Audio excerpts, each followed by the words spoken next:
A alimentação requer dedicação, evolução, qualidade, segurança alimentar, então com isso não dá para parar, né? A gente sempre tenta trazer essa evolução que o mercado pede, Sim. que o próprio consumidor muitas vezes dentro do seu feedback, e nós damos muito ouvido para isso, né?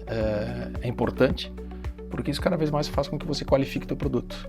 E qualificando o seu produto, isso é posicionamento de mercado e você continua sendo protagonista, né? Esse é um lema que nós temos interno, né? Junto com está enraizado na nossa cultura organizacional, junto com o fundador da empresa, o seu Paulo, que é aquela situação, né? O momento que ele se deparou para procurar os produtos sem glúten para uma necessidade real dele, né? E não encontrar basicamente nada, e na sua trajetória, produzindo produtos, entregando e tentando, digamos assim, tornar viável para que as pessoas tivessem acesso a isso, se desenvolveu essa cultura de que não é porque a pessoa muitas vezes ela é punida pela saúde, que ela também precisa ser punida pelo bolso. Então, as nutricionistas hoje são peça-chave dentro do nosso relacionamento e elas mesmas entendem, por ser uma empresa que não trabalha com compartilhamento, é uma empresa única, exclusiva, pioneira, quando você indica, você tem que ter segurança para quem, né? Ó, vou indicar um pedreiro lá. Sim. Poxa, se na minha casa ele fez um bom serviço, eu indico ele com segurança.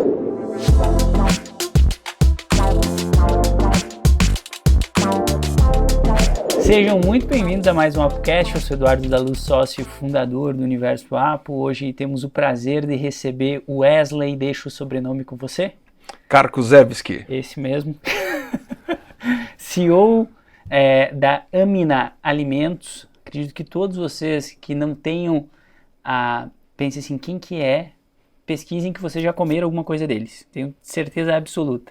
Com mais de 25 anos de história, uma linha completa para produtos saudáveis, né? Sem glúten. Sem glúten. Totalmente focado sem glúten. Seja muito bem-vindo, Wesley. Obrigado por ter aceito bater esse papo aí conosco. Eu que agradeço, né, Eduardo? É uma honra poder fazer parte aí desse bate-papo, né? Com a nobre presença aí de vocês. E poder contribuir um pouquinho nesse bate-papo aí da nossa experiência, o nosso tempo de casa aí já, com a Amina, 25 anos, pioneirismo no produto sem glúten, sem leite. São pioneiros. Pioneiros. Em escala, nós estamos aí há 25 anos. E nessa trajetória aí, sempre buscando inovar, trazendo, né, coisas diferentes, porque a gente sabe que a alimentação requer dedicação, evolução, qualidade, segurança alimentar. Então, com isso, não dá para parar, né? A gente sempre tenta trazer essa evolução que o mercado pede, Sim. que o próprio consumidor, muitas vezes, dentro do seu feedback, e nós damos muito ouvido para isso, né? É importante, porque isso cada vez mais faz com que você qualifique o seu produto. E qualificando o seu produto, isso é posicionamento de mercado e você continua sendo protagonista, né? E aí o pioneirismo ele vai ficar enraizado para sempre. Perfeito. Acho que é isso. Perfeito. Eu ia iniciar, até tá na pauta aqui de outra forma, mas eu gostei tanto do que tu falou ali que eu queria iniciar para vocês entenderem o tamanho do compromisso deles com a questão da saúde. Queria que você iniciasse com qual que é o lema de vocês que tu comentou ali antes. Não é porque uma família foi punida pelo bolso? Pela Não, saúde que ela precisa ser punida pelo bolso. Exatamente. Na verdade, esse é um lema que nós temos interno, né, junto com que está enraizado na nossa cultura organizacional, junto com o fundador da empresa, o seu Paulo, que é aquela situação, né? O momento que ele se deparou para procurar os produtos sem glúten para uma necessidade real dele, né? E não encontrar basicamente nada, e na sua trajetória, produzindo produtos, entregando e tentando, digamos assim, tornar viável para que as pessoas tivessem acesso a isso, se desenvolveu essa cultura de que não é porque a pessoa muitas vezes ela é punida pela saúde, que ela também precisa ser punida pelo bolso. Então o nosso trabalho hoje ele é muito focado em desenvolver produtos que ele seja acessível. Além de tentar entregar um produto que ele seja muito próximo de um produto convencional, porque a gente precisa desmistificar também que o sem glúten, aquela questão de que é um produto ruim, né? Isso era algo do passado, né? Lá, quando se iniciou, realmente podia-se dizer que não tinha tanta tecnologia embarcada no desenvolvimento do produto, né? As matérias-primas em si, dentro da tecnologia, desenvolvimento dela, eram restritos. Mas hoje a gente consegue, em cima de automação, melhoria, né, boas práticas de fabricação, o ganho de escala, muitas vezes, trazer com que esse produto se torne cada vez mais próximo de um convencional e com preço acessível para o nosso consumidor, né? Então, esse é o lema. Eu acho que, como a doença não escolhe bolso, né? Eu acho que todo mundo precisa se alimentar bem, ter esse produto à sua mesa, e isso faz parte do nosso DNA e do dia a dia. Eu gostei muito porque eu me lembro que o meu irmão, ele teve, é celíaco Celíaco. que fala, né? Ele descobriu e realmente foi um choque, assim, porque isso obviamente é um tempo, mas nem pelo choque de, não vou poder comer ou beber tais coisas, tinha várias restrições ali, mas é pelo bolso mesmo. É pelo Porque bolso. ele começou naquela época a procurar e ele começou a ver que era mais difícil do que ele imaginava, né? Então vocês conseguirem trazer esse lema que realmente é louvável, assim, né? Porque, Esse é o grande desafio, né? Então, sim. faz parte do DNA a parte da inovação, estar buscando sempre novos horizontes em relação à matéria-prima, Uhum. para que a gente consiga, sim, entregar esse produto. Um dos grandes desafios que a gente fala, muitas vezes, por ser matérias-primas com valores agregados maiores do que uma commodity, um produto tradicional, e você também, pelo respeito ao consumidor, pelo risco à saúde, de fato, você precisa ter a garantia de que não existe um risco de contaminação cruzada. Então, por outro lado, que você tenta minimizar esses custos, muitas vezes você encontra algumas barreiras, até mesmo em homologar os teus próprios fornecedores dentro dessa tua cadeia produtiva, que você não pode ficar trocando o tempo inteiro, né? Nós brincamos que o produto sem glúten é um produto muito vivo, né? Sim. A assertividade deles, não teriam muitas empresas que já estariam fazendo sem glúten, mas a assertividade do produto, né? Esse blend, essa composição da matéria-prima para você entregar um produto de consumo saboroso, gostoso, né? Ele é complicado de fazer, requer um desenvolvimento muito árduo em cima do produto para você entregar ele com essa tecnologia e com a qualidade esperada. E aí nós não conseguimos muitas vezes ficar rifando o fornecedor por preço, por alguma questão. Então, às vezes, você acaba tendo que absorver essa questão de custos para manter esse lema em pé e conseguir entregar esse produto aí para o consumidor. E voltando agora um pouquinho mais para o início, para que o pessoal conheça, quem é o Wesley e quem é a Amina Alimentos? Pois é. Bom, o Wesley é uma pessoa que é pai de família, casado, com 2 filhos, né? Já um filho aí que está praticamente com 18 anos, uma filhinha de 10. Movido por desafios, essa é a minha pessoa. A minha carreira profissional ela se iniciou muito lá em parte de banco, comércio exterior, mesa de operações. Trabalhei muito tempo na área de transportes, logística também, né, em Santa Catarina.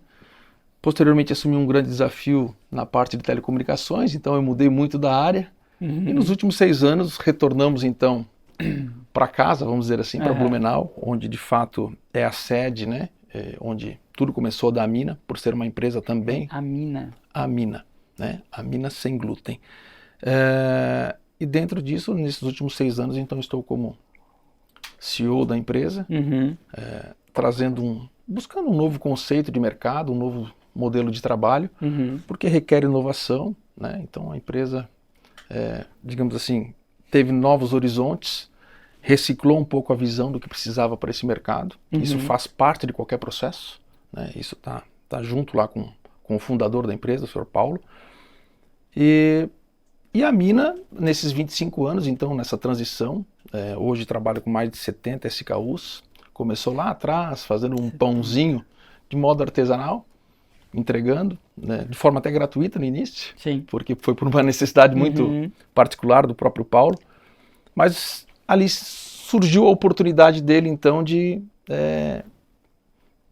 entre a necessidade de consumo e a oportunidade de outras pessoas também terem o produto, porque não existia no mercado, ali nasceu a Amina. Então, nesses 25 anos aí, tivemos aí um processo de readequação de marca, de reformulação de produtos, de tecnologias, investimentos muito fortes em termos de tecnologia, para que a gente chegasse nesse patamar de 25 anos dentro do pioneirismo.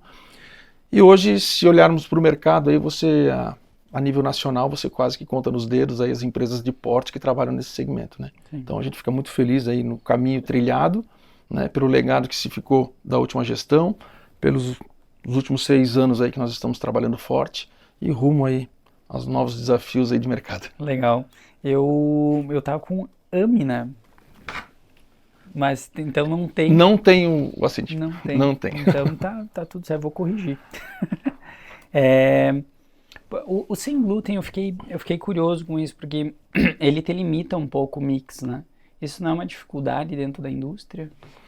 Bom, hoje ele limita o mix em termos de desenvolvimento de novos produtos muito similares ao que você tem de produtos convencionais. Uhum. É claro que hoje, falando um pouco em tecnologia, novos insumos que foram surgindo, maquinários que foram desenvolvidos para conseguir que você entregue um produto, isso facilitou muito. Se pararmos para pensar 25 anos atrás, neste modelo, era complicado, era realmente difícil, né? A gente até brinca que lá no passado parecia que não era uma empresa de panificação, porque começou com os pães, era uma construtora, porque às vezes o pão saía tão duro quanto um tijolo, né? Porque a tecnologia era difícil, era tudo muito novo no mercado. Mas hoje o conceito do nosso pão é um pão de forma muito tradicional e consumido por todos. Quando nós falamos um pouco de nichado, é claro que se pararmos para pensar o público celíaco de fato, que é o intolerante, que tem restrição ao glúten, né? Porque o glúten nada mais é do que uma proteína que normalmente está presente no trigo, na cevada, no centeio, e você ter que trabalhar com outras matérias-primas, outros insumos que não tenham essa particularidade, para atender esse público que hoje representa, aí, vamos pegar no mercado nacional, em torno de uns 2 milhões de habitantes, vamos dizer assim, né? Mas você também tem aquele outro mercado que é a pessoa que busca de fato a saudabilidade, o bem-estar, né? E acaba consumindo este produto.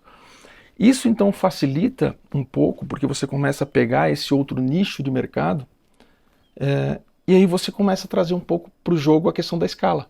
E você trazendo a escala do produto, certamente você facilita a questão de investimentos, né?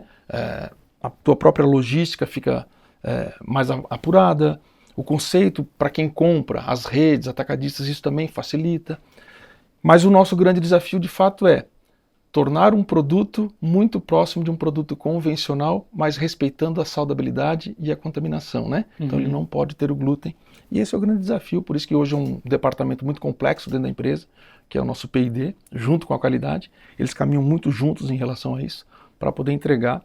E a gente fala assim, eu acredito não ser um limitador.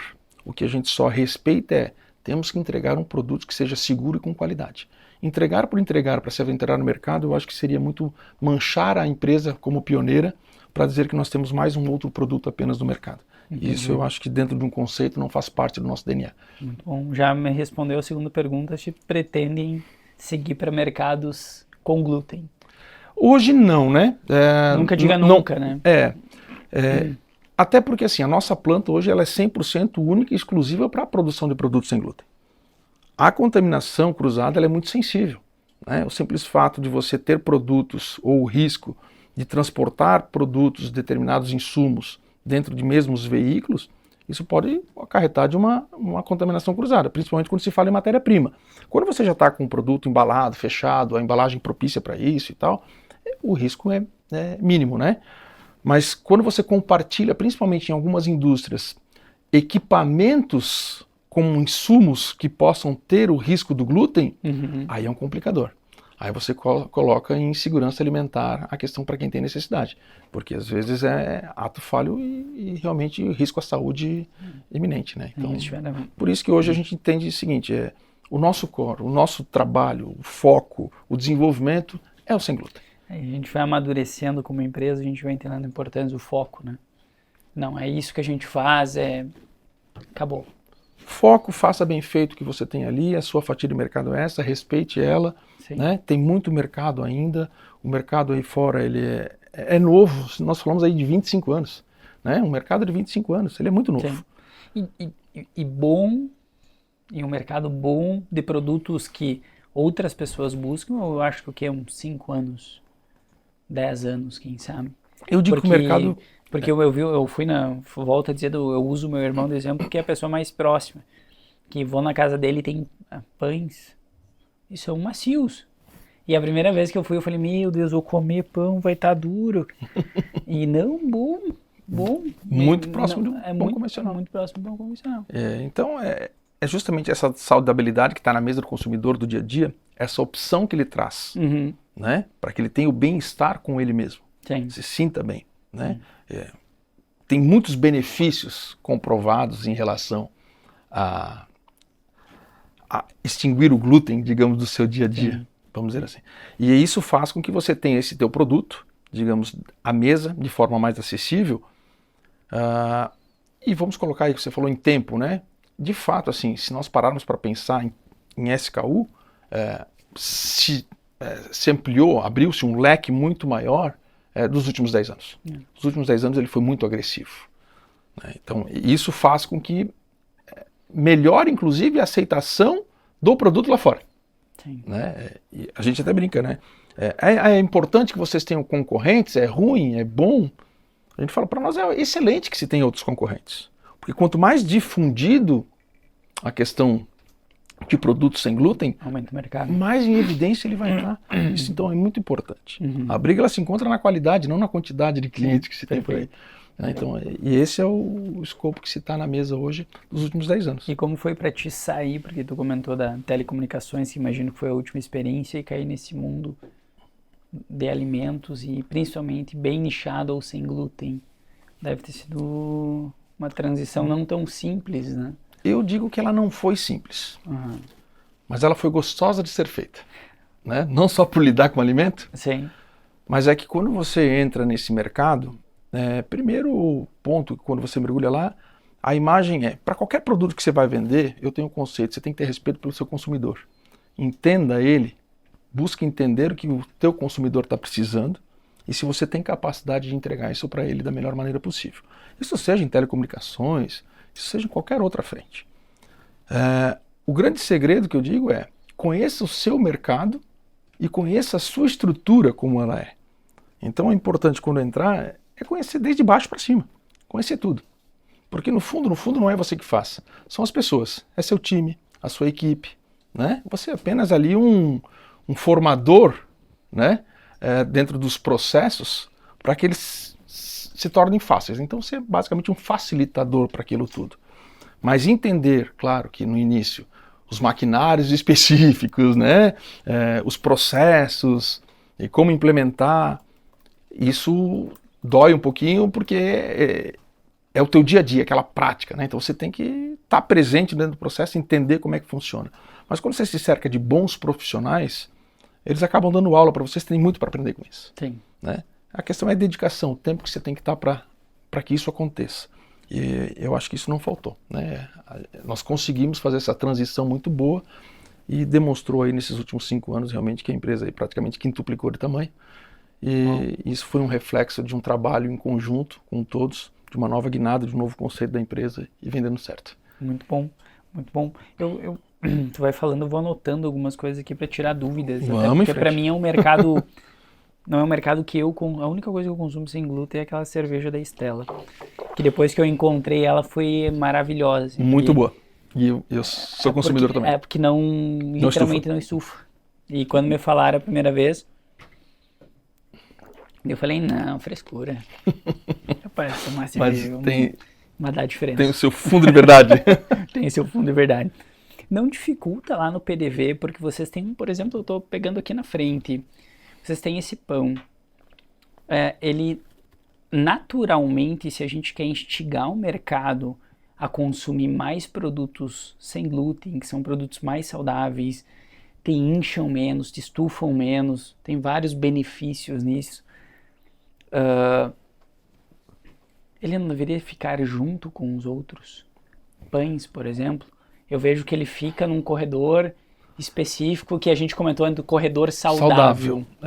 Hoje nós trabalhamos, e aí é um benefício nosso, pelo bom relacionamento que nós temos muitas vezes com as redes, vamos dizer assim, com os nossos distribuidores, porque hoje nós atendemos aí por múltiplos canais, né? Mas falando especificamente das redes, os grandes atacadistas, os supermercadistas, hoje nós trabalhamos normalmente até com 3 ou 4 pontos de exposição. Justamente porque nós queremos atender o público de modo geral. E isso é uma particularidade que nos beneficia, sim. Então, hoje, o celíaco raiz, aquele que lá no passado descobriu ele ainda tem tradicionalmente dentro de casa a busca pelo pão congelado.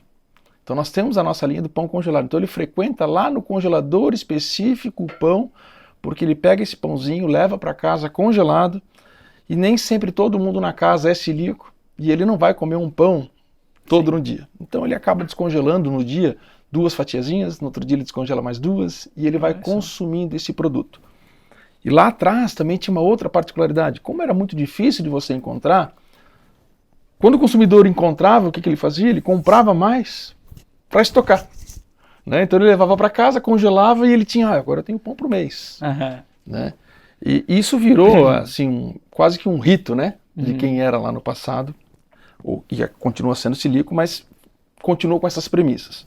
Perfeito. E os outros pontos de exposição, então, que nós temos é o corredor saudável. Esse ponto é um ponto adicional que nós temos ali, que também o celíaco hoje, o mais rotineiro, ele passa nesse corredor e acaba pegando o pão ali nesse corredor saudável, porque ele é um corredor que está um pouco mais distante do corredor da padaria, e dependendo do grau de intolerância, tem celíacos que não frequentam nem esse ambiente, não gostam, né? Mas nós também estamos presentes na parte da padaria, porque nós pegamos esse público que de fato busca a saúde alimentar, o bem-estar alimentar, né? E se pararmos para pensar, hoje a procura ela é tão alta nesse departamento quanto no próprio corredor saudável. E isso faz com que o teu produto tenha essa capacidade de um giro rápido, imediato, com validade curta, então você tem essa reposição constante desse produto. Então nós temos essa flexibilidade de conseguir esses pontos extras para que você atenda todos esses tipos de público. Perfeito. Dentro de uma cadeia de consumidor, vamos dizer assim. Sempre atendendo esse perfil específico. Muito bom. E embalagens iguais em ambos os ambientes? Se tu tem um pão na área da padaria e um pão, a embalagem é a mesma, né? A embalagem é a mesma, né? A embalagem ela bloqueia, ela é fechada, né? Então não teria o problema de, a não ser que a gente sempre fala, né? O risco ela tá na ruptura da embalagem. Né? Enquanto a embalagem estiver selada, saiu da fábrica, tudo bonitinho, tá tudo ela não tem um problema pro produto interno, né? O que diferencia um pouco da embalagem é quando ela vai para a área do congelado, falando dos pães, né? Sim. Então, na área do congelado, ela muda a característica do produto, porque as informações constantes no rótulo, elas têm que ser diferentes do modo de armazenamento, modo de consumo. Então, a gente atende toda a legislação, então nós temos as embalagens diferenciadas para orientar o consumidor de como consumir esse produto e como deve ser armazenado após aberto, ou mesmo quando você adquire ele no estabelecimento. Então, é a única diferença que você tem hoje dentro das particularidades. Perfeito. A minha pergunta é mais correlacionada, porque se quer trazer esse movimento de fazer com que essas pessoas que não consumam, porque não tem essa característica, essa doença, não sei como que a gente posso tratar isso, mas como que fazer com que elas vejam a embalagem lá na padaria e falem, vou levar. Porque a gente sabe que o consumo, a embalagem, é o que quase que o que manda. Exatamente, é o que faz a comunicação primária, né? Exatamente. Ela está ali, a primeira visão. Mas aí nós temos um trabalho muito focado que a gente fala assim, lá no passado a gente sempre brincava, né? A mina nunca saía para vender, a mina sempre foi comprada. Porque eram poucos players que se tinham no mercado, então facilitou um pouco essa abertura em determinadas situações. Mas nós não tínhamos nem a produção de escala para atender tudo isso. Hoje em dia o mercado ele já vem com outros concorrentes, outros players, a gente respeita isso, claro. Então você também precisa buscar outros meios de posicionamento, outros meios de divulgação, outras frentes de abordagem. Então hoje, claro, a gente trabalha muito forte em feiras, né, para divulgar a marca, como participamos agora recentemente na Naturaltech, em São Paulo, que é a maior feira de naturais. Nós trabalhamos muito com nutricionistas, então nós trabalhamos como comentamos antes, essa questão de comitê, né? Muitas nutricionistas, normalmente elas acabam se reunindo em determinados locais uma vez por mês, e a mina gosta de se fazer presente nesses locais, porque lá elas acabam entre elas discutindo, olha, peguei casos específicos assim, casos específicos de outra forma, qual a orientação, elas se conversam entre si, e ali surgem então as alternativas dentro dos diagnósticos do que pode ser fornecido muitas vezes para o consumidor. E a mina, por estar inserida nesse meio, junto com essas nutricionistas, se torna uma grande opção de indicação para o consumidor, né? Então hoje o produto sem glúten ele é muito indicado para autistas, né? Tem estudos que dizem que ajuda, né, nesse quesito. Então elas acabam trazendo este produto como uma alternativa. E a gente brinca, será que ele é um remédio já para alguém? A gente não quer trabalhar nessa palavra forte, porque remédio é difícil, né, de se falar. Mas para muitos ele acaba sendo uma baita alternativa, né, como um alimento saudável para quem precisa deste recurso para ter o bem-estar.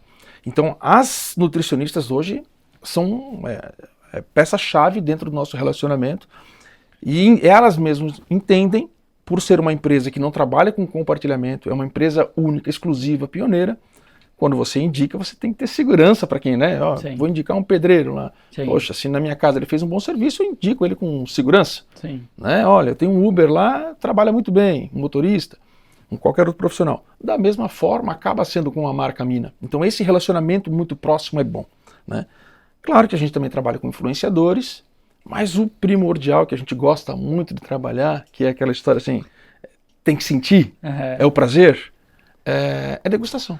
Sim. Então a gente acaba trabalhando PDV, nas redes, no PDV, a gente gosta de fazer essa parte de degustação, levar o produto, provar. Uma parte sensorial. Exato, ali, né? Esse é o ponto. Então essa parte ali até que eu mais gosto, né? Às vezes quando me falam, olha, nós vamos ter degustação e tal, eu gosto às vezes até de fazer esse chão de loja, dar uma verificada como é que está essa ponta, como é que isso está rodando, qual é a percepção. Às vezes eu fico de longe, olhando a percepção do cliente depois de consumir e tal. Né? E é gostoso a gente ver que as pessoas falam, poxa, que legal, eu não imaginava que era tão gostoso, eu não imaginava que é sem glúten, para mim era normal. Sim. Como muitos nos falam, né? Poxa, eu não imaginava que a Mina... De onde é que vocês são? Blumenau? Blumenau, eu não sabia que...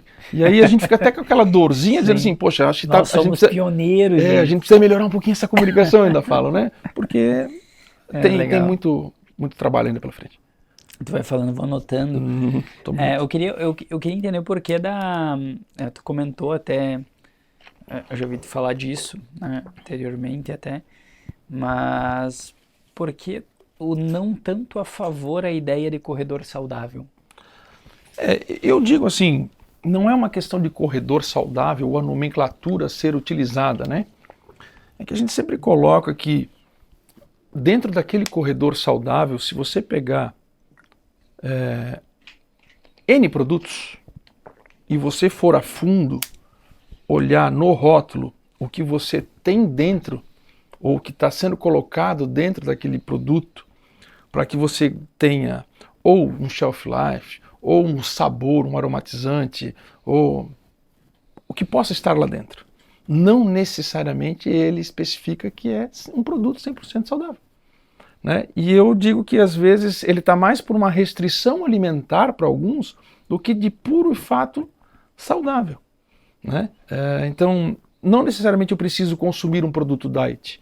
Não necessariamente eu preciso consumir um produto sem açúcar ou adoçado de uma certa forma. A lupa ela veio muito para contribuir com isso, né? Sim. Trazer o diferencial, olha, meu produto leva lupa, não leva lupa. Tem alguns produtos que naturalmente, nós falamos, né, se eu vou trabalhar com oleaginosas, né, que são castanhas e tal, naturalmente ele vai levar uma lupa, porque tem uma certa saturação de gordura, de óleo. E isso faz com que você desponte lá na frente com o teu trabalho em relação aos demais, mas não necessariamente quem está lá é necessariamente algum produto saudável. Né? Então, às vezes a gente para olhar assim, uma barrinha de proteína, um salgadinho que é para ser... mas aí ele foi... Como é? Que tipo de aromatizante que ele levou lá dentro? Mas só porque ele é sem... É o diet, mas... Tal item, ele é saudável? Não, daqui a um pouco ele é uma restrição, ele é quase quanto um salgadinho convencional, uma batatinha frita, mas porque ele diz que foi feito no óleo de algodão e não foi feito no outro óleo, mas ao mesmo tempo ele continua sendo uma fritura, né? Mas é que eu não posso consumir aquele tipo de sódio ou esse tipo de situação. Então aquela particularidade do item que ele não compõe, não necessariamente o restante dos componentes sejam saudáveis. Então eu tenho uma visão muito prática disso. Sim. Mas a gente respeita, é fácil de identificação, eu acredito que seja uma comunicação assertiva em relação ao consumidor, né? Porque ele, eu quero ser saudável, vou para aquele corredor buscar isso. Mas é claro que a gente sempre alerta para todo mundo. Fiquem atentos ao que se traz dentro de um determinado rótulo. Muito bom. Né? E eu acho que eu pego uma referência muito simples disso, que é para nossa filha. Ela tá fazendo, eu tenho uma filha, tá indo para 2 anos, e minha esposa tá quase ganhando o nosso Outra filho. parabéns, a gente comentou, né? O nosso Legal, filho, tá o chegando Bento, aí. tá chegando aí. E a gente foi comprar pão, e começou a introduzir pão nela faz bem pouquinho tempo. E na nossa cabeça leiga, vamos comprar integral. E a médica falou, não, de jeito nenhum, integral não. Compra pão normal de padaria, feito na hora. Na hora. Porque daí diz que tem menos Conservante, feito na hora. Exatamente. Então, essa cabeça de só porque é escrito uma coisa ali que não necessariamente é o mais saudável. Mais saudável. Muito vai muito dentro da tua real necessidade. Né? É o que eu digo. Você tem alguma restrição em relação àquilo? Né? Não tenho. Então, na verdade, o que se vai consumir muito vai na quantidade, na dose. Né? Esse é o X da questão. Por mais que, pode ser que um açúcar mascavo seja bom, mas se você botar também um monte de açúcar mascavo dentro de um copo e tomar, de certo modo você vai ter um pico glicêmico, alguma coisa nesse sentido, perfeito. Uma dor de barriga. Perfeito. É a dose, né? Então é muito disso. Quem teve aqui o Gui da Chocolate, aqui, né? Ele esteve aqui, ele estava discutindo isso. Ele falou, não sei, porque o meu não tem a lupa. A lupinha. E olha só como é a cabeça do consumidor, que difícil. Porque o deles tem não sei se você já viu que tem um anel de leite em cima. Fica um anelzinho de leite. Sim, mas não mexe, você tem que chacoalhar. Isso. Pra mexer. E ele falou que eles tiveram um problema no PDV porque achavam que estava estragado. E no fim, aquilo ali era o mais próximo do saudável que poderia se existir. Vou contar uma particularidade para você também. Existe uma tecnologia né, que quando você embala um determinado produto, e é isso que nós inclusive podemos comentar um pouquinho depois, mas já adiantando aí, sobre os pães, né? Hoje você tem pães aí que tem 3, 4, 6 meses de validade dentro de uma prateleira. Mas o que vai dentro também, sabe-se lá o que, né? Mas existem algumas tecnologias por trás, inclusive a Mina está fazendo esse investimento, que se trabalha numa chamada atmosfera modificada. Né? Você tira aquele, como se diz, o jargão popular, você tira o ar sujo e você coloca uma composição de um ar limpo dentro da sua embalagem, que isso minimiza a oxidação, proliferação de alguma bactéria, micro-organismos e assim por diante, que está passivo em qualquer tipo de produto natural, feito, vamos dizer assim. E nós tivemos no nosso último episódio aí de Natal a venda dos panetones. Né? E aí os nossos panetones eles foram embalados dentro desse ar de atmosfera. Né? E algumas embalagens, pela quantidade de ar, elas ficavam um pouquinho estufadinhas, porque estava com um ar dentro lá dentro. Se você pega hoje no mercado, antigamente você comprava um salgadinho e ele vinha aquele pacotinho murchinho, e aí você abria ele, o que acontecia com aquele salgadinho lá dentro? Tá tudo quebrado, né? Porque então hoje eles acabam injetando um arzinho lá dentro para manter aquela crocância, não quebrar, porque ele fica quase que uma almofadinha, ele tem quase que um ar lá dentro. É basicamente isso que o equipamento faz também. Coloca. Só que quem desconhece o produto, desconhece o processo, acha que aquele produto ele oxidou, que ele criou um gás lá dentro que ele está fermentando e acaba criando, e você fica com aquela embalagenzinha um pouquinho estufada. Mas de fato, tivemos alguns contatos dizendo, olha, eu acho que esse produto não está bom. Aí até você provar, e aí eu digo, quando é o desenvolvimento, às vezes é uma falha, inclusive, nossa, de não ter colocado na descrição do produto atrás, no modo de consumo, armazenamento e tal, esse produto é embalado por atmosfera modificada, né? A sua embalagem fica um pouquinho mais estufada e tal, para garantir. Tal. E isso gera um desconforto para o consumidor, né? Porque você acaba achando. É a mesma coisa que acontece com o chocolate. Chega lá, aquele anelzinho que está em cima lá, às vezes é porque ele é mais puro ainda, né? E você não tem lá. Que eles chamam, muitos colocam aquele. Para ele não... Soro de leite. E aí você acaba, de alguma forma, criando uma má impressão por um erro de comunicação, muitas vezes, que a gente não tem. Desculpa, é o menos, acho que é menos... Menos soro do leite, é mais puro. Alguma coisa assim. Então, venho por essa... A Larissa é minha esposa. Larissa, te pedi desculpa, que realmente não estava estragado. Que a gente já teve uma discussão dessa lá em casa. E eu falei que estava estragado, e ela falou que não estava, porque era alguma coisa diferente, com ar e não sei o que, eu não sabia. É claro. Sim. Existem situações mas ela comentou que você do vai ar pegar que pode desse... sim desencadear alguma situação. Mas normalmente, produtos mais que a gente chama industrializados nesse segmento, ele pode trazer uma tecnologia embarcada e que às vezes o desconhecimento faz com que você... eu achei que estava estragado. Ela falou, não tá, porque tem um ar diferente. Eu falei, como assim ar diferente? Daí eu falei, tá estragado, tá estufado, tá fermentando ali dentro. Foi exatamente o que eu falei. E pode ter, claro, assim como tem o inverso, né? Alguns acabam injetando igual e depois eles tiram com um vácuo e acaba ficando, porque daí você também não tem lá dentro basicamente o ar, tem né? Também tem o inverso da situação, né? Então são situações que hoje a tecnologia ela te possibilita para fazer isso, né? Que legal, né? Nossa, e realmente é ar... É uma composição Mas existe um nome que colocam ali, ar atmosférico? Como que é o nome?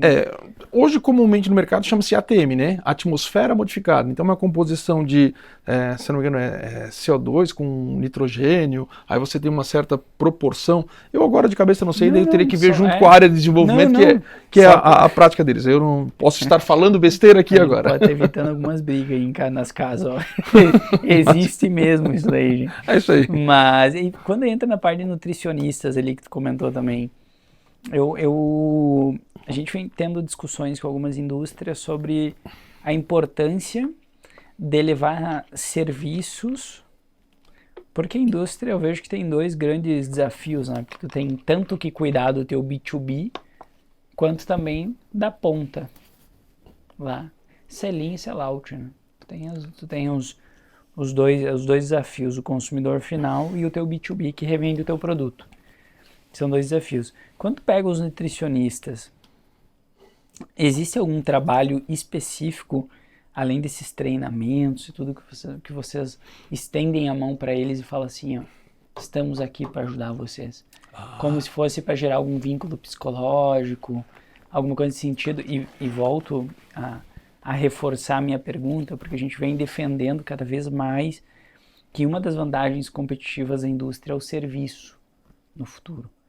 Para vocês ainda nem tanto, porque o produto de vocês ele existe muito ainda tecnologia, é um produto mais gourmet, mas tu pega na grande maioria da indústria, por exemplo, na têxtil, na cadeia de suprimentos está estável. Sim. Todo mundo tem acesso ao mesmo conhecimento. A mesma matéria-prima, o mesmo fornecedor. Então está muito estável. Então a nossa defesa é que a indústria do futuro, e eu digo futuro, 1 ano, 2 anos, 3 anos, não muito para frente, vai ser o serviço. Que o serviço é o servir, principalmente o PDV. O ponto de venda, o B2B ali, a dar conhecimento, a dar informações, a pegar ele na mão e não necessariamente ajudar ele com características do nosso produto, mas ajudar ele genuinamente na dor dele. E às vezes a dor dos nutricionistas é que eles não sabem vender, eles não sabem fazer o marketing da própria marca pessoal deles. Então até onde vocês olham para isso e falam assim, pô, temos um espaço para trabalhar aqui ou não? Falando honestamente, nós nunca pensamos por esse caminho, né? Sempre foi um trabalho inverso, vamos dizer assim, né? Sempre foi o estender a mão, tentar levar para eles, para essas nutricionistas ou os nutricionistas, as alternativas para que eles possam sim ter ferramentas para apresentar para o consumidor, né? Ou para o paciente, ou para o cliente. Né? Da forma como for entendido ali. Mas, sim, é algo de se pensar, de repente conseguir criar um modelo de uma plataforma genuína de integração entre as duas pontas, para que o próprio consumidor final consiga interagir, né? Porque existem, claro, é que cada profissão muitas vezes tem aquela situação que ele é mais especialista em X ou Y, né? Sim. Quando nós falamos um pouquinho mais em nutricionista, na minha visão, é muito mais abrangente por uma questão de reeducação alimentar. Uhum. Ainda eu acho que não está muito particularizado sobre o nicho específico, né? Porque hoje se procura muito um endocrinologista, né? Um médico específico para tratar, para que se faça um diagnóstico precoce, né? Ou preventivo a respeito de um determinado doença, ou a própria questão do celíaco, né? Da intolerância, descobrir que não é que aumentou a quantidade de celíacos, é que hoje o diagnóstico está muito mais fácil em relação ao que se era no passado. Né? Então, isso propicia que a pessoa antecipe esse tipo de tratamento. O que eu acho que pode se tornar mais claro para essa classe, que é o formador de opinião, o indicador, que os nutricionistas, essa ponte que existe com a indústria seja mais fiel, eu digo, no sentido de conseguir conduzir o paciente para que ele procure. Né? Porque às vezes você faz aquela autoanálise e nem sempre essa autoanálise está certa, né? É a história de passar na farmácia e comprar um remédio para dor de cabeça e nem sempre é aquilo. Eu tenho um doutor que nós seguimos, que foi o nosso embaixador aí numa das últimas feiras de Natural Tech e inclusive ele escreveu livros aí sobre o sem glúten, onde ele fala que muitas vezes a pessoa acaba tratando uma determinada erupção na pele com pomada, achando que o problema dele naturalmente está aqui, nessa erupção. Onde ele fala que às vezes o problema não está aqui, o problema está aqui. O que desencadeou isso aqui foi aqui. Né? Essa intolerância. Aqui só está realmente trazendo, está aflorando. Né? Mas a que ponto o consumidor que está lá na ponta, ele entende isso, ao critério de procurar um nutricionista ou um endocrinologista ou um médico específico para tratar a causa raiz, vamos dizer assim. E eu acho que às vezes a indústria poderia achar um mecanismo de conseguir incentivar um pouco mais isso e dar essas ferramentas para que eles consigam então vender um pouco mais lá na ponta como nutricionista essa capacidade do diagnóstico, que as pessoas se interessassem um pouco mais. Independente se é celíaco ou não, mas eu acho que quando você detecta de forma precoce, é mais fácil qualquer tipo de tratamento. E eu não sei até onde, né, isso dá para ser feito ou não, mas hoje a gente tem inteligência artificial que se tu conseguir determinar padrões ali dentro, porque se tu tem isso, mais isso, mais isso, mais isso, mais isso, por mais que haja variações no meio, tu consegue identificar que a pessoa tem isso aqui de forma muito mais rápida do que se fazia antigamente.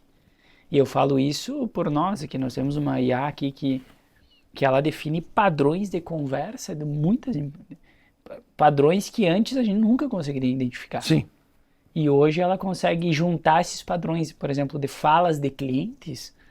Vários clientes estão conversando ao mesmo tempo e ela vai identificando, se o cliente tal mandou isso, mais isso, provavelmente daqui a um tempo vai dar um problema. Então deem atenção para isso. Só que eu vejo que esse mercado ainda de nutricionistas e tudo mais não usam tanto ainda esse tipo de tecnologia a favor. De fato, pelo pouco conhecimento ou desconhecimento em si de causa, eu acho que essa tecnologia ela vem para somar. Sim. E vai sair na frente, de fato, quem mergulhar um pouco mais no assunto. E as indústrias, independente do tipo de segmento, que conseguirem contribuir para que essa ponta a mais enxergue o papel de forma mais rápida, é o que vai fazer o negócio andar mais rápido dentro do cenário. Né? Por isso que a gente falou assim, a evolução que se teve nos últimos 10 anos do sem glúten é em função do próprio diagnóstico facilitado. Né? Antigamente não se sabia, estava com dor de cabeça, o corpo inchado, o que pode ser? Não tinha diagnóstico. Não tinha. Né? E é muito raro ter o diagnóstico ou não se imaginava que era isso. não estava tanto em evidência. Mas se você tem lá uma ferramenta que você consegue cruzar as informações dentro do que você já colocou como dados e aquilo já te antecipa essa informação, com certeza vai fazer com que você mesmo, e se essa a ponta já tiver algo como fornecer também para o consumidor, mesmo que seja qualquer consultório, médico, nutricionista, ele vai trazer e ele vai querer tirar a prova dos 9. Né? Então, assim, sim, perfeito. ele acaba procurando médico para dizer o seguinte, olha, dentro do que eu fiz o diagnóstico precoce, me deu isso. Doutor, é basicamente isso ou não é? Né? E por mais que se detecte isso, alguém tem que dar o direcionamento de como tratar. Né? Depois, de fato, fazer o acompanhamento. E aí eu acho que é o papel fundamental que vai ter o nutricionista. Eu tenho a minha esposa, ela é neonatologista. E quando eu mostrei a IA para ela, tudo não funciona. Na área da saúde não vai funcionar. Porque não dá certo. Hoje ela é rata de chat GPT, né?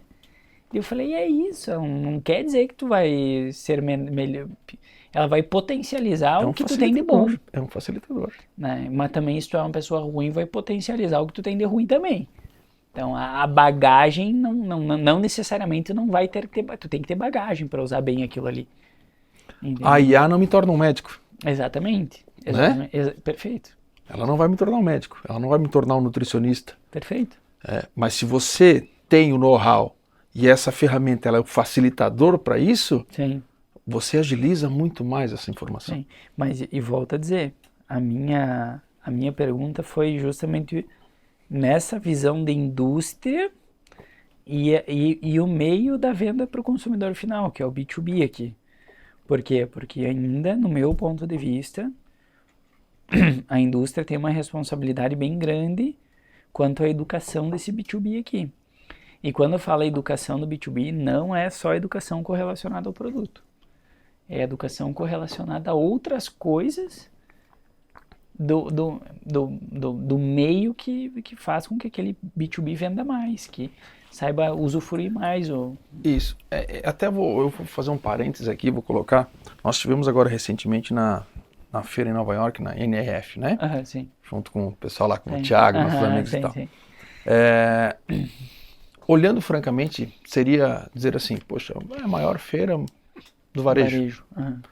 Mas o que a indústria está lá focada no varejo, na ponta lá, né? Se você trabalha diretamente com o intermediário, só que é o teu comprador, sim, você tem que convencer o comprador, né? O teu consumidor é o desenvolvimento do produto final. Sim. É aquele.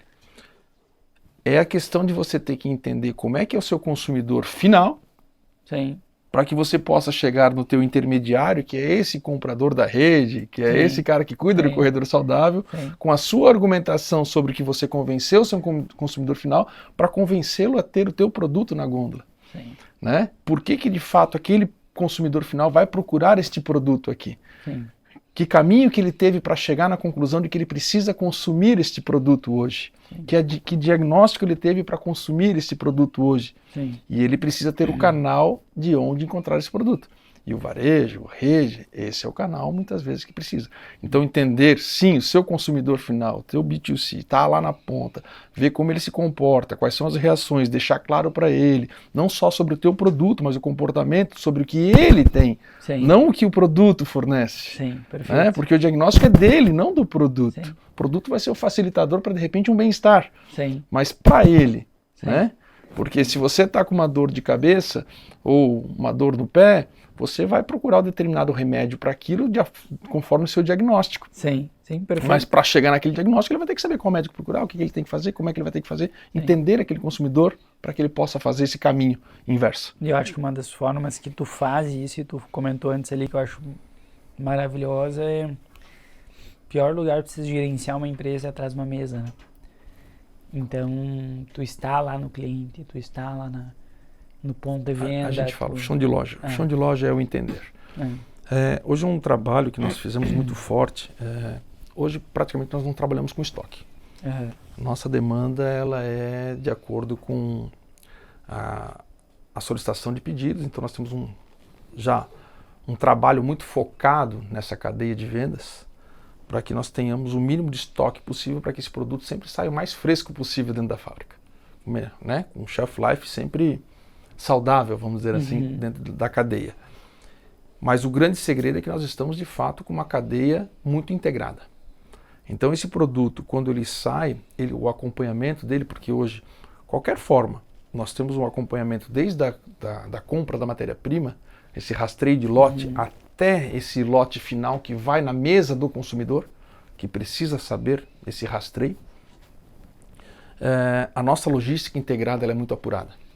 Então esse trabalho de chão de loja que nós gostamos de fazer e que eu faço questão muitas vezes de ir para poder entender, enxergar e ver onde é que está essa melhoria, é que faz com que nós tenhamos sempre o produto disponível para o cliente, evitando ruptura, no nível certo de apresentação, com a exposição correta que ele tenha lá na ponta, no nível certo, e muitas vezes com a própria precificação certa.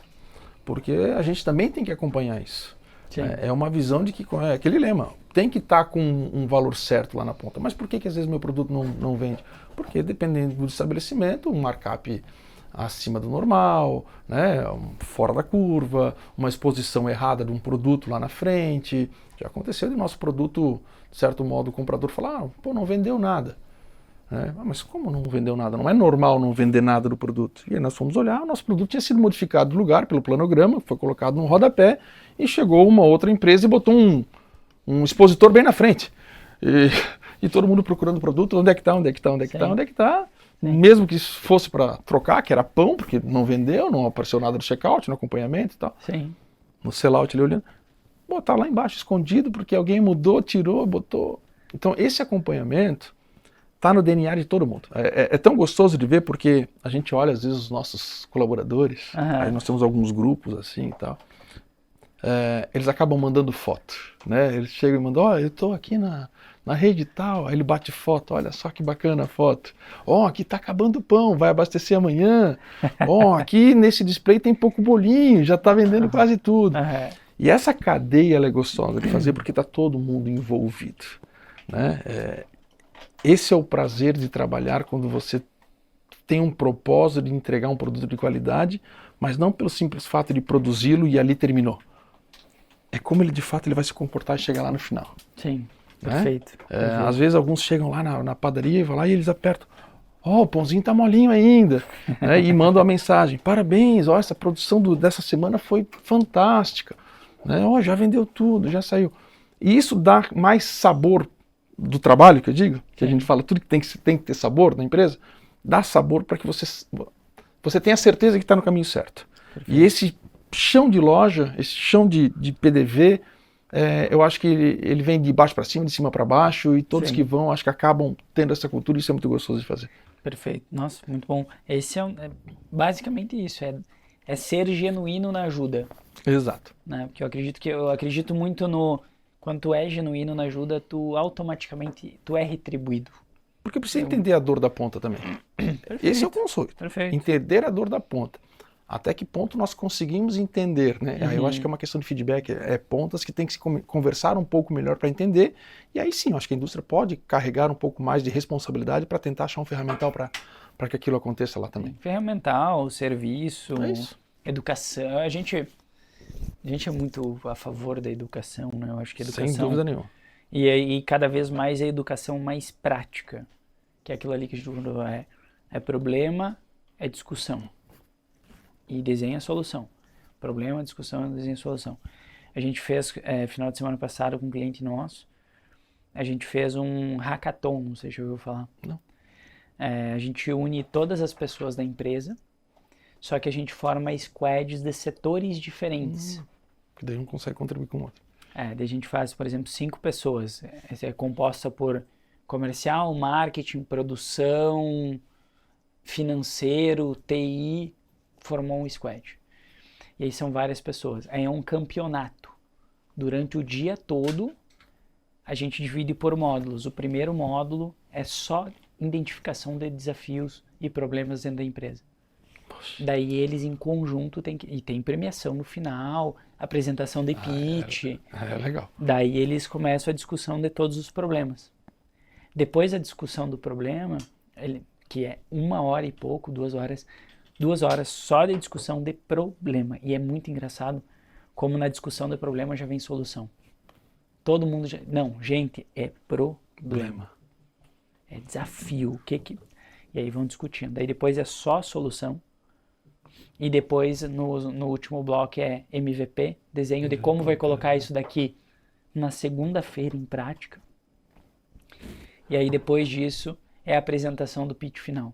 Daí o líder desse squad vai lá na frente e apresenta o porquê, os números, a tese. Esse é um planejamento completo. Nós tínhamos lá no passado, onde eu trabalhava num outro segmento, era famoso fazeção. Não existe isso, né? Mas era... Fazeção. A palavra é fazeção. Porque muitas vezes, antes de você pegar e identificar o problema, fazer o diagnóstico certo, entender, já tinha gente querendo... Solução.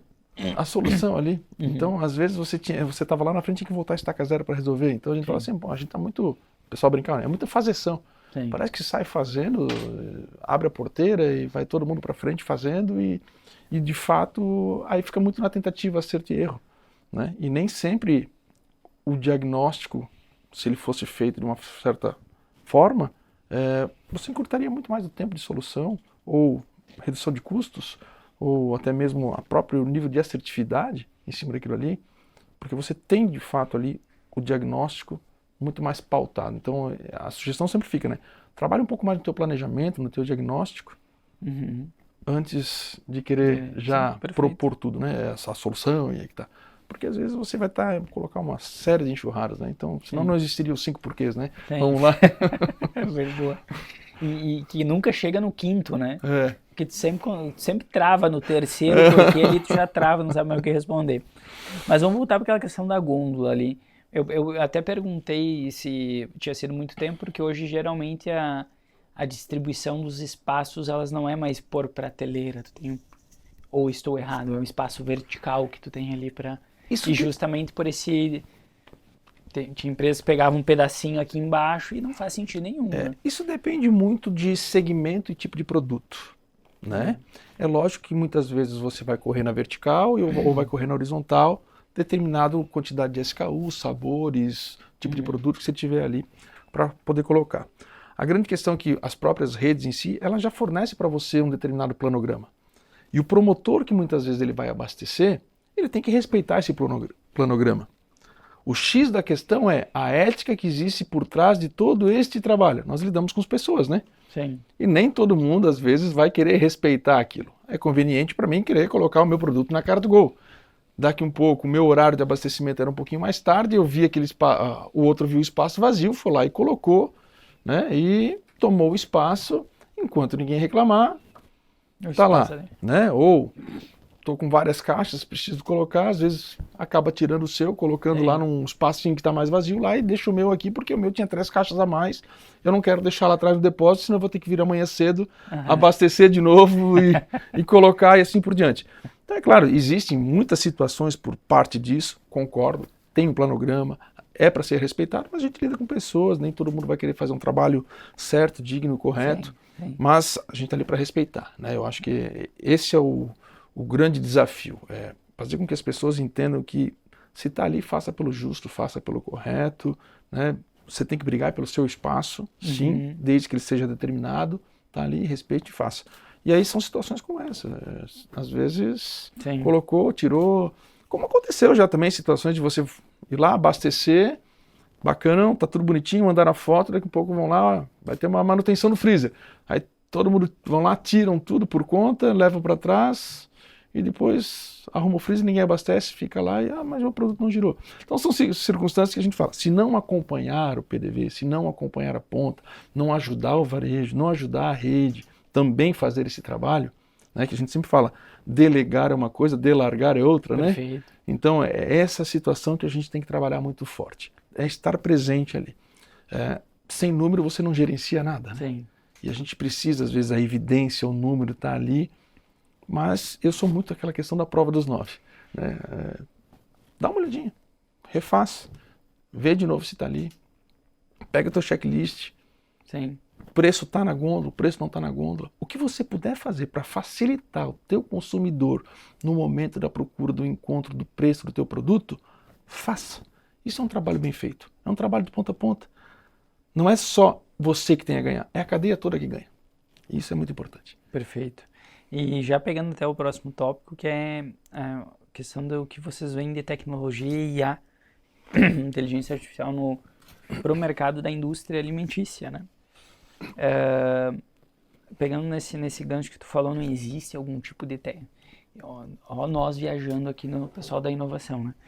Não existe algum tipo de tecnologia ou câmera que tu consiga ganhar esse espaço específico de visualização no PDV para um controle, porque tu consegue definir padrões nessas filmagens e ali tu identificar, já mandar algum tipo de alerta. Hoje tem muita tecnologia atrelada a isso. Perfeito. O que a gente tenta trabalhar hoje é internamente com a tecnologia, com a IA. Né? Então, alguns equipamentos que nós compramos, outros que estão para chegar, é justamente essa inteligência trabalhar a nosso favor. O simples fato de, às vezes, você ter um produto por câmera, dentro do seu segmento, ele faz uma análise por imagem para ver se ele está dentro do padrão esperado. Se ele não está, ele leva para expurgo para análise do produto, né? Então, ele não vai seguir para um embalamento, digamos assim. A máquina ela expurga aquele produto. Perfeito. E faz essa leitura como um todo. O atendimento personalizado, né? Então, como nós entramos agora no e-commerce, então ele já tem aquele atendimento personalizado, o prévio, né, para que você possa já estar interagindo e levar a informação, está sendo implementado também dessa forma. Então, essas ferramentas vêm para somar. Eu acho que isso é de grande valia. Quem não implementar vai ficar para trás. Perfeito. Vai ficar para trás. Cabe também cada profissional buscar a sua atualização em relação a isso, porque nem sempre você implementa e não buscar o conhecimento, seja aqui como vocês que têm esses projetos muitas vezes de treinamento, né, de educação e tal, não vai adiantar. Não tem tecnologia que te salva. Sim, perfeito. Né? Esse é o grande parecer. A gente coloca aqui tecnologia que não é o que vai dar asa para a empresa, mas o que faz o corpo fluir ao coração é as pessoas. É isso aí. Então, o coração são as pessoas que vai fazer as asas bater, senão não adianta. Não tem tecnologia que funcione. Não tem. Até pra gente encaminhar pro final, tem duas perguntas que a gente sempre faz, que é se tu pudesse voltar no tempo hoje, obviamente acredito muito que o tempo dá visões diferentes pra gente, conforme a gente vai ganhando mais casca e tendo mais bagagem. Se tu pudesse hoje, com a tua experiência, no teu momento de vida, voltar lá no teu início da tua carreira como executivo e pudesse dar um conselho para ti de lá de trás, qual conselho seria esse? Olha, a gente sempre fala, educação e experiência, elas têm que caminhar juntos, né? De alguma forma. É certo que dentro da nossa carreira profissional, algumas tomadas de decisão, a gente sempre reflete depois com o andamento e tal, né? Eu teria feito algumas escolhas e eu falo assim, empreender é muito bom, né? Mas olhando lá para trás, para poder empreender, eu acho que primeiro você precisa conhecer como é que as coisas funcionam. Então, às vezes trabalhar para alguém é bom. Trabalhar para alguém é bom. Você entende um pouco, sente as dores e depois você pode empreender. Eu acho que lá no início acabei empreendendo também, né? E eu acho que muito jovem também empreendendo. E lá atrás, se eu tivesse a mentalidade hoje, quando eu estava empreendendo lá atrás, acho que as coisas teriam tomado outros rumos, né? Essa experiência de hoje faria com que você agisse de uma forma um pouco diferente. Perfeito. Então, nem sempre trabalhar para o próximo significa que você também não vai ganhar dinheiro ou alguma coisa. Eu acho que é enriquecedor. Eu acho que essa bagagem, ela é válida. Acho que vale a pena você investir e pensar bem quando você vai empreender, né? Se vai empreender, conheça bem o negócio, conheça bem o seu público, essa visão. Eu acho que foco. Quando eu fui, faltou um pouquinho de cancha, né? E eu acho que esse é o que pegou. Concordo. Eu tenho Eu empreendo desde muito cedo, né? Que eu vim morar sozinho pra cá. E concordo plenamente contigo. Acho que a gente dá o peitaço e acha que isso vai ser o suficiente para conseguir sustentar tudo, a coragem, né? E tem um outro ponto, né? Vale a pena reconhecer que você também precisa de outros profissionais, Sim. mesmo empreendendo. Você não é o super-homem, vamos dizer assim, você não é o sabe-tudo. Se vai empreender também, cerque-se de bons profissionais. Sim. Busque isso. O aconselhamento é muito bom. E eu vou aproveitar esse gancho. O que tu vê nesse ponto que tu comentou do digital? Porque a gente fica no meio dos dois mundos. Nós somos uma empresa de inovação que vive muito digital, mas vivemos com a indústria. E são dois opostos. Só que a indústria ensina muito para nós. Pé no chão, trabalho duro, não é 5 passos para o sucesso, tem que acreditar, tem que ter persistência, tem que fechar o número, tem que dar, a última linha tem que ser saudável. E já o digital vem com aquela história do todo mundo vai ficar milionário, bilionário, não sei o quê. Qual que é a visão de vocês quanto a isso? Quanto a essa gurizada nova do digital? E uma visão sincera, assim, o que tu vê? Eu sempre falo assim, independente do canal, se vai ser na indústria, se vai ser no digital, se vai... Para tudo tem que ter um propósito. Né? Se você olhar um canal digital hoje, você vai para cima, vai querer fazer alguma coisa, o que você está fazendo, ele faz sentido para alguém de fato? Ele vai se perpetuar? Né? Ele tem essa condição, ou nós vamos brincar naquele velho ditado, vai ser um voo de galinha? Eu ia falar isso agora. Né? Como é que você vai trabalhar esta frente para dar sustentabilidade? Porque muitas vezes quando a gente fala no digital, ele é uma informação muito rápida, recorrente, e precisa de inovação constante. Né? É a brincadeira que todo mundo fala. Desculpa. Uma vez contada a piada fica velha. Né? Sim. Então, o quanto eu preciso renovar a minha quantidade de piadas para que eu possa ficar na evidência? Porque o momento que eu contar a minha piada para todo mundo, perde a graça. O digital eu acho que é muito disso. É uma renovação muito rápida, muito constante, é uma informação que está na palma da mão para todo mundo, né? E você tendo isso, você tem que ter muita certeza do que você quer comunicar. Porque assim como eu comunico, você comunica, o outro comunica, e pode cair numa vala comum. Porque hoje o que vale é o dedinho. Sim. E se aquilo não trouxer para você sentido, significado com quem você está se comunicando, é só mais um dedinho. E isso pode ser ou fracasso ou sucesso. Depende dessa questão desse porte dessa comunicação. Eu acho que tem que fazer muito sentido. Senão vai ficar muito na mesmice de que todo mundo quer fazer. Muito bom. E se pudesse dar um conselho para os executivos da indústria, da cadeia da indústria que nos ouvem, que conselho seria esse? Olha, primeiramente, parabéns porque empreender e a cadeia da indústria é uma cadeia realmente desafiadora demais. É uma classe aí que eu vejo que é uma classe muito unida, muito forte, né?